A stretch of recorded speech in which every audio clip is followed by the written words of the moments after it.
Well, welcome to The Pathway. Today, Chad continued through Matthew 18, where curiously enough, we learned a lot about noses.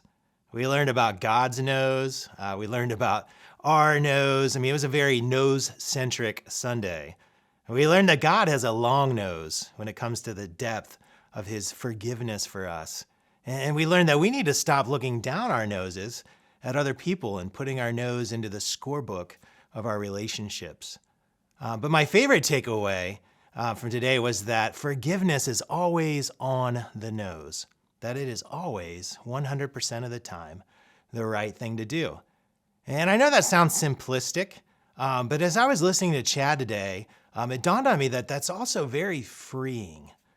That when I feel like I've been wronged, I don't have to sit there in indecision anymore and wonder if, should I forgive or not, that I can choose to just always forgive. I may not ever be able to find restoration of trust in that relationship or even reconciliation, but if I choose to forgive, I actually find that I free myself. And it reminds me of a story. So about 5 years ago, I was on a canoe trip with some students from Horizon, okay? And let's just say that I might not be the strongest canoeist, not even sure that's a word, and let's just say I might not be the wisest canoeist, because on this particular trip, I was canoeing by myself, holding an iPhone and a paddle, okay? And we're going down the raging waters of the Little Miami, okay, just treacherous, right? And we hit the rough water, and all of a sudden, my canoe flips, okay? And I find myself bobbing into the waters like a cork. And the water here is so deep I can't touch. And a little bit of panic begins to set in, okay, that I am swimming for my life. And I also realize quickly that I am swimming for the survival of my iPhone for some reason, that I am swimming, scraping my way through the waters, trying to hold my iPhone above the water at the same time, like an idiot.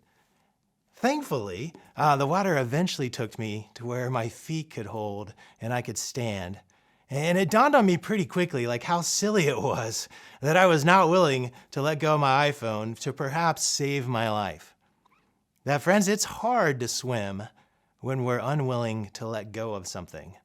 And I think that might be the takeaway from the story Jesus told here, that it's going to be really hard for us to swim through life when we're unwilling to let go of a grudge against someone.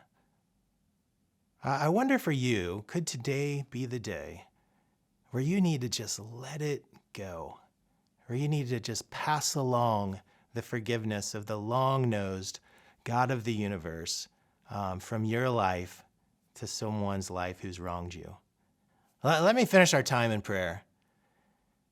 God, I thank you that you have so much patience and restraint when it comes to your forgiveness in our life.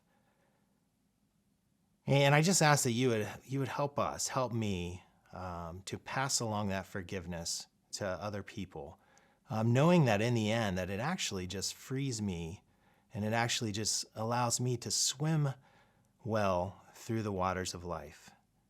In your name, amen. Hey, have a great week.